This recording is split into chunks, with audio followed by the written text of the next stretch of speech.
नमस्कार, स्वागत है आपका हमारे YouTube चैनल ज्योतिष और धर्म में। लास्ट वाली जो एपिसोड था हमारा, उसमें आपने सीखा कि किसी भी इवेंट का पता कैसे करते हैं। इसमें हमने आपको विवाह रेखा के बारे में जानकारी नहीं दी क्योंकि वीडियो ज़्यादा लंबी हो जानी थी।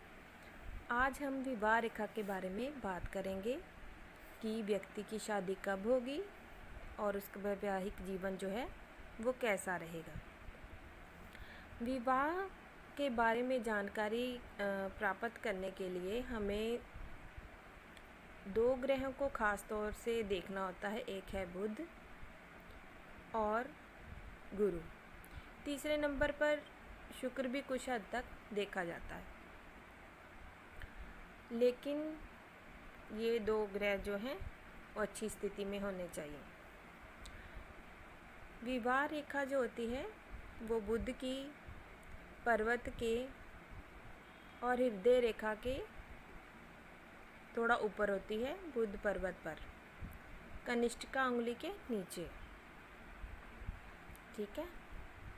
इस पर जो इस तरह की रेखा पाई जाती है उसको कहते हैं विवाह रेखा, यानी कि मैरिज लाइन।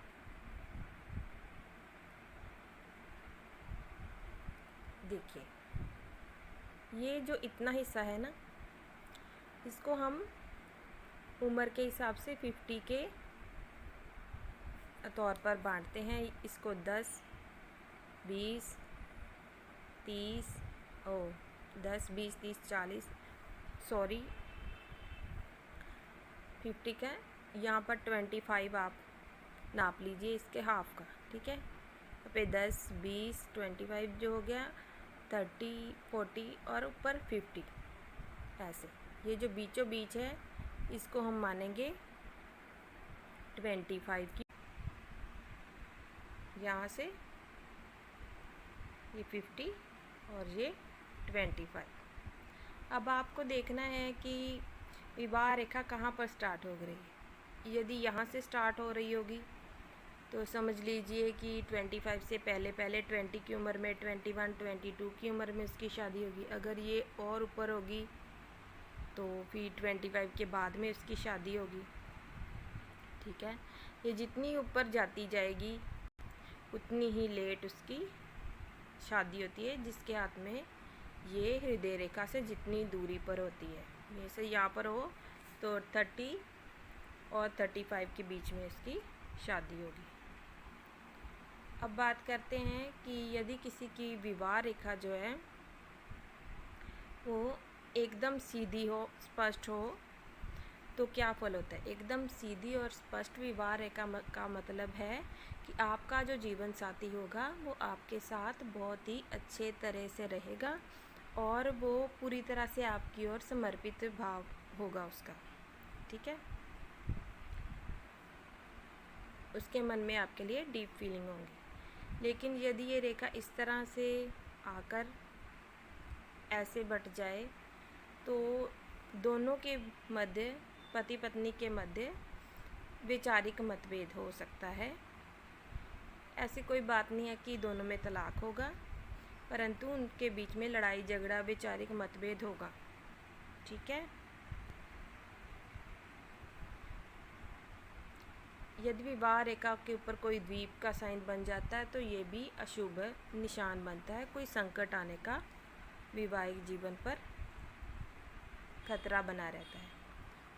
विवाह रेखा जितनी गहरी होगी, प्यार भी दोनों में उतना ही होगा। ये जितनी लंबी, इसके पास छोटी छोटी लाइंस भी होती हैं कई बार, तो जो वाली सीधी हो या ना हो, जो गहरी और लंबी होगी वही विवाह का समय तय करेगी और वही असली वाला जो होगा। ये जो छोटी छोटी लाइंस होती है ये लव अफेयर भी हो सकते हैं और ये किसी और के साथ फ्रेंडली अटैचमेंट भी हो सकती है। ज़रूरी नहीं है कि लव अफेयर ही हो, ठीक है।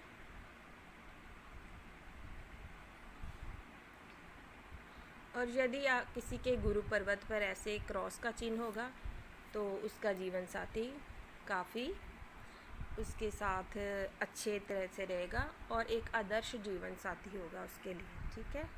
मतलब उसका ध्यान रखने वाला होगा, केयरिंग नेचर का होगा।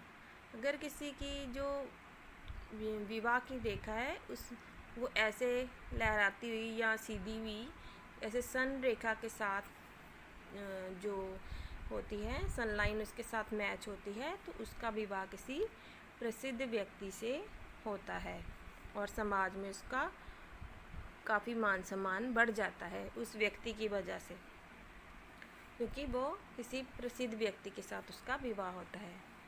ठीक है।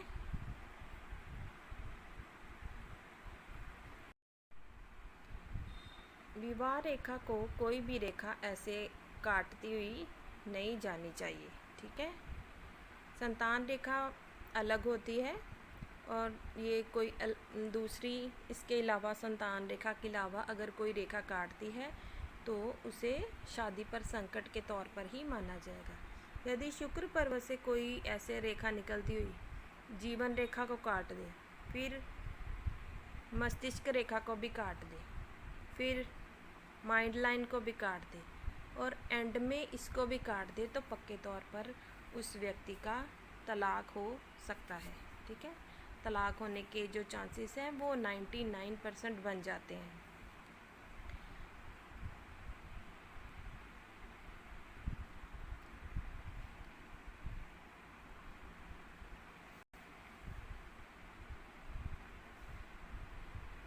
शुक्र पर यदि किसी व्यक्ति के ऐसे जाली भी बन जाए तो भी उसका वैवाहिक जीवन अच्छा नहीं जाता, क्योंकि जिस व्यक्ति की इस तरह की जाली बन जाएगी ना, तो वो व्यक्ति एक्स्ट्रा मटेरियल जो भी अफेयर्स होते हैं उसमें फंसने के उसके चांस बन जाते हैं। इसलिए फिर वैवाहिक जीवन में तो लड़ाई झगड़े बढ़ ही जाएंगे। इसलिए इसका उपाय करना बहुत ज़रूरी होता है। यहाँ पर हो तो उसे यहाँ से जो लाइन भी जाती है तो ऐसे वाली जो मैंने पहले बताई थी, इन दोनों के लिए शुक्र के उपाय करने चाहिए। वो हमने पहले वीडियो बनाई, उसके अनुसार आप कर सकते हैं। हमारे चैनल पर जाकर सर्च कर सकते हैं आप। और यदि यहाँ पर हो तो बुध के उपाय इंसान को करने चाहिए। ठीक है। यदि किसी के हाथ में जो हृदय रेखा है दोनों हाथों में ऐसे बन के पूर्ण चंद्र बन जाए, यानी कि ऐसे दोनों हाथों की जो हृदय रेखा है एक हाथ की इधर से ऐसे जुपिटर पर जाए, फिर दूसरे हाथ से भी ऐसे जाए, दोनों हाथों को जोड़ने पर पूर्ण चंद्र बने, तो भी उसका जो लाइफ पार्टनर होता है बहुत सुंदर, सुशील और समर्पित होता है उसके प्रति। यदि किसी की यहाँ पर मंगल रेखा है तो भी उसका लाइफ पार्टनर जो होता है, जैसे ये है ना लाइफ लाइन के साथ साथ मंगल रेखा जाती है, ये हो ना किसी के हाथ में, तब भी उस इंसान को अपने लाइफ पार्टनर से सहयोग की प्राप्ति होती है और वो उसके साथ अच्छे से रहता है। फिर चाहे उसकी मैरिज लाइन डिस्टर्ब भी हो, फिर भी वो उसे पूर्ण सहयोग करेगा। ठीक है। कई लोगों के यहाँ पर एंजल्स 9 भी होती हैं, उन्हें भी दैवीय कृपा प्राप्त होती है किसी भी मुसीबत से निकलने के लिए। तो ये तो थी मैरिज कब होगी, जीवन साथी कब होगा, कैसा होगा, उसके बारे में जानकारी। अगर आपको हमारी ये जानकारी अच्छी लगी हो तो कृपया वीडियो को लाइक शेयर ज़रूर करें, हमारे चैनल को सब्सक्राइब भी करें। धन्यवाद।